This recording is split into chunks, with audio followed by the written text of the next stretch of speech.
MMA Space. Hoje eu tô aqui com o Crésio, ele é uma lenda da luta, fez muito pelo jiu-jitsu e continua fazendo até hoje e com certeza tem muita história pra contar.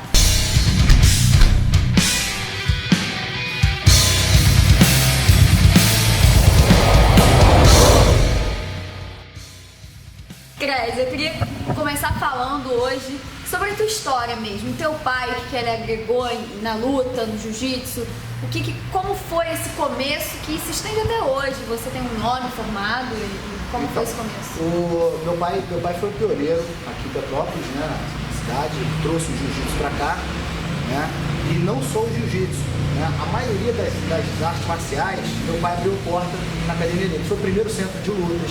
Né? Na academia dele ele tinha o judô, ele incentivou muito o judô de Petrópolis, incentivou muito a capoeira, incentivou o karatê. A primeira turma de karatê de Petrópolis foi dentro da academia do meu pai. Né? A primeira academia a abrir as portas para a capoeira, que a capoeira antes era praticada nas ruas, e fazer com que a capoeira fosse tratada como uma modalidade séria dentro de Petrópolis, foi dentro da academia do meu pai. Né? Então, não foi só o jiu-jitsu que a nossa família deu o pontapé inicial. Né? Nós demos o pontapé inicial na maioria das lutas de Petrópolis. Né? Bom, Crésio, agora eu gostaria de falar de um assunto muito importante da tua carreira, que foi aos 21 anos, quando você foi para a academia do Carson, e dali você desandou. Assim. Isso. Então, eu trabalhava na academia do meu pai, né? Vivi na academia do meu pai aqui em Petrópolis, academia bem pequena, de bairro, e tinha aquela coisa de só treinar com meu pai, só treinar na academia do meu pai, né? Aquela fidelidade. Então eu fui tendo uma evolução dentro do jiu-jitsu que para mim parecia ser normal, mas na verdade eu estava dentro de um ovinho, né? Eu estava dentro de um ovo. E aí eu tive um amigo que estava estudando aqui em Petrópolis, um aluno, né, que veio do Rio, estava estudando aqui em Petrópolis, e ele era conhecido dos Gracie, ele era afiliado dos Gracie, ao Alexandre Astralgésio de Ataíde, né?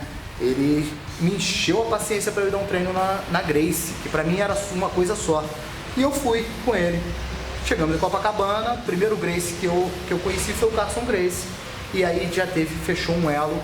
Né? E aí tem essa história de superação, né? Porque eu que acreditava ter chegado no auge, né, do jiu-jitsu, já na faixa preta, cheguei lá, o Carson, né, respeitou meu treinamento, lembrou do meu pai, falou, contou a história e pediu para eu dar um treino com um rapazinho lá, que eu fiquei até com pena quando eu vi o garoto, né, um faixa roxa, e ele pediu para eu passar a guarda desse faixa roxa. E eu falei, tá, fui lá, né, tentei passar a guarda desse faixa roxa e eu entrei pelo cano, né, só fiquei frustrado, voltei decepcionado para Petrópolis e fiz uma promessa, que eu só ia parar de treinar lá quando eu passasse a guarda desse faixa roxa, que é o De La Riva, né, o Ricardo De La Riva, e eu fiquei amigo do Ricardo De La Riva, fiquei muito amigo, treinamos pra caramba, nunca consegui passar a guarda dele, apesar de ele falar que eu passei, mas eu nunca consegui, e acabou eu fiquei no sangue Carson Gracie, e foi por causa da guarda do De La Riva que eu fiquei na Carson Gracie. Agora, das suas competições de jiu-jitsu, quais foram os momentos mais importantes para você da sua carreira, assim? Teve muito. Na época que a gente competia, o jiu-jitsu ainda era uma luta que ainda estava querendo se mostrar ainda como se pôr como respeitada, né? Então a gente não podia escolher adversário, a gente não podia menosprezar campeonato, a regra do jiu-jitsu na época, na competição, era uma regra muito, muito menor do que é hoje, né? Podia fazer o que você quisesse lá dentro do tatame, né? Era um formigueiro, então pra gente forçar isso, eu aceitava qualquer desafio. Então foram duas lutas, uma, né, foi na faixa roxa, eu não era faixa roxa, eu era faixa azul, e aí o Carson, eu cheguei na academia, né, tem até uma historinha antes disso que é interessante para o pessoal saber. Na noite antes de eu ir treinar na Carson, meu irmão parou em casa e me pediu e me chamou para sair para uma boate. e disse que tinha uma menina no carro com eles que queria me conhecer. E a menina, eu era muito afim de conhecer ela. Né? E eu fiquei naquela, vou sair à noite ou eu vou para Carson treinar, tendo campeonato no final de semana. Eu preferi voltar para casa e dormir. Perdi a chance de sair à noite com a menina. Tudo bem, foi a minha escolha. Cheguei na Carson no dia seguinte, o Carson veio com duas notícias boas para mim. Uma, eu ia lutar na roxa, e a segunda notícia, eu ia enfrentar o Renzo Gracie de cara na primeira luta. Então, se eu tivesse saído à noite, a minha história seria outra. Provavelmente eu não iria recuperar até o final de semana para poder fazer uma luta linda, como é que foi a minha luta com o Renzo, que foi uma luta muito disputada e eu consegui vencer. Né? Então, quer dizer, isso aí foi uma marcante na minha carreira de competidor, né? A minha determinação de me manter no foco do treinamento, não me desviei. E a outra foi quando eu já estava consagrado na categoria, já estava quase 10 anos de invicto na faixa preta, na categoria pena. O Carson me pediu para lutar na categoria leve, para enfrentar um grande lutador, que era o Paulo Caruso, que era um grande lutador e era uma pedra no sapato da nossa equipe. Ele vivia dando uma surra em algum amigo nosso na categoria de cima. E o Carson me pediu para enfrentar ele. Né? Eu ganhei todas as lutas, ele ganhou as lutas deles e a gente fez a final. Essa luta realmente marcou muito para mim, porque eu lutei só com o coração.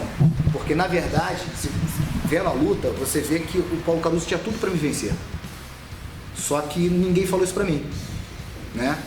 Eu acreditava que eu ia vencer. Ele estava ganhando a luta e eu ainda acreditando, até que tanto que ele fez de força, ele cansou e eu consegui passar à frente e realmente acabou eu sendo lutador e ele não conseguindo lutar mais. E eu venci a luta. Então foi muito marcante isso para mim também. Eu acho que também um ponto muito importante dessa carreira foi quando você, em 97, enfrentou o Dan Anderson, que hoje é um cara muito conhecido no MMA e que não para nunca. Não para nunca. E eu queria que você contasse um pouquinho desse episódio pra quem não sabe. Então, a minha luta com o Dan Anderson foi assim, o Leão Velho contra o Leão Novo. Eu era o Leão Velho e ele era o Leão Novo. Agora ele está sendo o Leão Velho e outros estão sendo o Leão Novo. Então é aquele ciclo. Naquela época eu estava chegando ao final de carreira, eu já estava com 35 anos, se eu não me engano, 34 para 35 anos, e ele era um garoto que estava estreando no MMA. O que nós não sabíamos no Brasil, é o que nós sabemos hoje, é que é mais fácil você descer de peso para lutar na categoria do que subir. Eu tinha 70 quilos e ia lutar num evento que era de 70 a 80. O que eu fiz? Eu subi de peso. Eu fui até 80 quilos, eu lutei com 79 quilos. Então eu estava muito pesado para aquilo que eu estava acostumado a ser normalmente. Enquanto ele veio de 90. Pesou um dia antes, voltou a lutar com 90, peso natural dele, 80 e poucos quilos, 86 quilos, sei lá, né? E eu com 78, super, mas muito pesado. Então o que aconteceu foi que, você analisando a luta, eu tive várias oportunidades para me manter sob domínio, só que eu estava lento demais. Né? Mesmo lento, eu consegui montar nele, atacar as costas dele, e ainda acho que o juiz parou a luta. Muita gente acha, teve uma briga do caramba. O juiz, na época, hoje seria errado ele parar a luta, né? Que hoje ainda tem aquela coisa de preservar o atleta. Na época não tinha, e ele parou a luta de uma hora que não deveria parar. Né? Aquela luta ia dar muito mais o que falar se deixasse continuar. E você acha que você poderia ter... Poderia, meio a meio. Eu não digo que eu iria vencer, que foi injustiçado, porque o Dan Anderson já estava mostrando para mim que era um lutador que não aceitava perder. Né? Ele não aceitava perder. Eu montei nele, eu botei ele para baixo, eu derrubei um assim. Né? Eu derrubei ele. Né? Botei ele para baixo, montei. Né? Fui batendo ali, ele me tirava para cima e continuava batendo, continuava indo. Quer dizer, foi um dos lutadores que não aceitou o meu domínio. Ele não aceitou. Os outros aceitavam, os outros ficavam apavorados comigo. Ele não aceitou. Então mostrou que realmente iria ser uma luta que, se fosse até o final, né, ia ficar para a história. Né? Ia ficar bem para a história mesmo. E foi uma luta muito importante, porque aqui no Brasil ninguém conhecia ele. E a partir disso foi... Dali, eu acho que dali a carreira dele, ele começou a carreira ali, né? Uhum. E eu acho que se eu tivesse vencido, né, se tivesse, de repente ele nem seria o Dan Anderson hoje. Ele poderia ser até que tivesse desistido, não é minha carreira e tal. né? Como eu estava me aposentando, foi até bom acontecer, porque pô, a gente vê aí um grande lutador, uma grande figura no esporte. Aí foi bom, tá bom. Tá pra conta. Eu gostaria de fazer uma revanche, mas eu acho que não me vão, não. Que pena. Vão me tirar como maluco. Oh, esse velho tá maluco, vai querer lutar com o Dan Anderson. Mas eu aceitaria, com ele eu aceitaria uma revanche sim. Não, e ela quase aconteceu, né? Isso, ela quase aconteceu, porque foi ele cedeu, ele sentiu. Na verdade, pouca gente sabe, a luta ia continuar.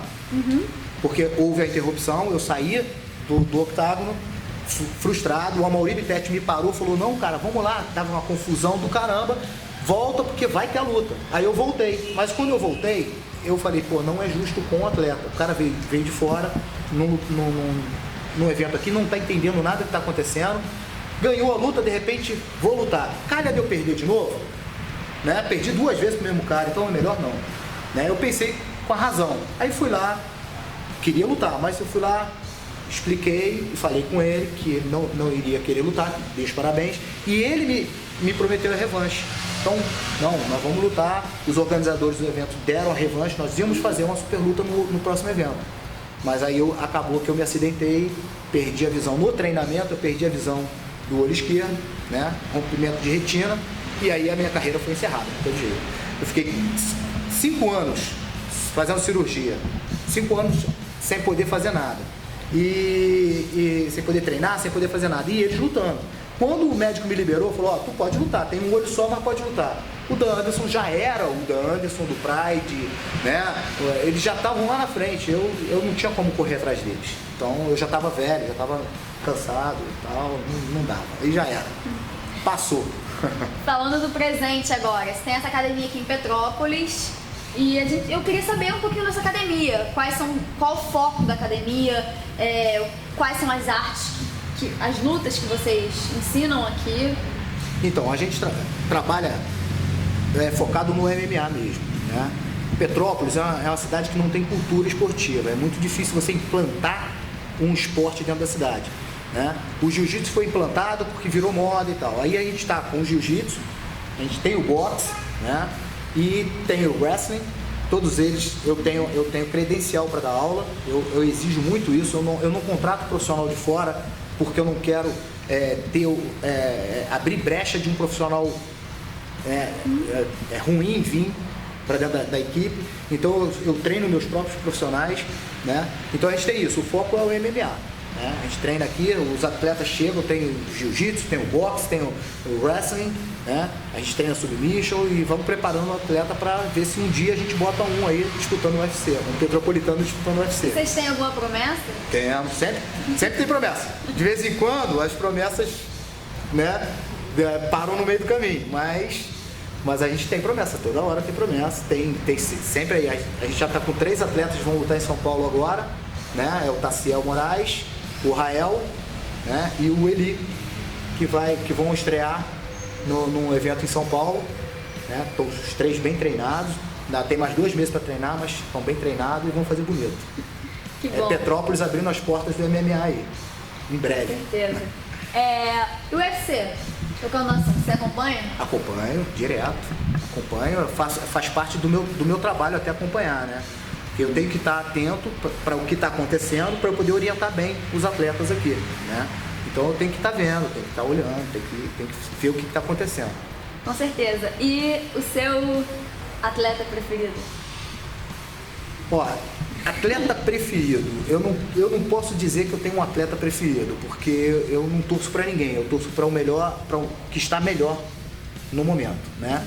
O que eu posso te dizer em relação a isso é a minha frustração com o brasileiro, com o atleta brasileiro, né? Nós lançamos o Vale Tudo, nós quebramos barreiras, né? Mostrando que a luta, que realmente partiu do jiu-jitsu, isso aí ninguém pode negar, que o jiu-jitsu tem o seu espaço como luta, né? O mundo inteiro se assustou com isso, o mundo inteiro quis aprender o jiu-jitsu. O brasileiro vendeu e ensinou esse jiu-jitsu para todo mundo. Quando todo mundo começa a utilizar o jiu-jitsu no UFC, os brasileiros passam a treinar outra luta, né? Passam a treinar o Muay Thai, o Karatê e menosprezam o jiu-jitsu. O que acontece? Por enquanto, estamos só com um campeão, Por quê? Porque até os nossos campeões que são oriundos do jiu-jitsu querem lutar em pé. Lutar em pé é 50-50. Entrou um soco, acabou. Renan Barão. O Renan Barão não perdeu a luta toda. Ele perdeu no primeiro knockdown que ele levou. Abalou ele não conseguiu mais voltar com a cabeça, o foco na luta, ele se perdeu e não foi mais o lutador que ele entrou no ringue para ser. Entendeu? Ele tomou um knockdown. Então, quer dizer, um soco pode mudar qualquer coisa. E no chão, já que nós somos especialistas, pouca coisa muda, né? Então é uma zona de conforto muito melhor pra gente, entendeu? É o que eu acho e é o que eu passo pros meus alunos, entendeu?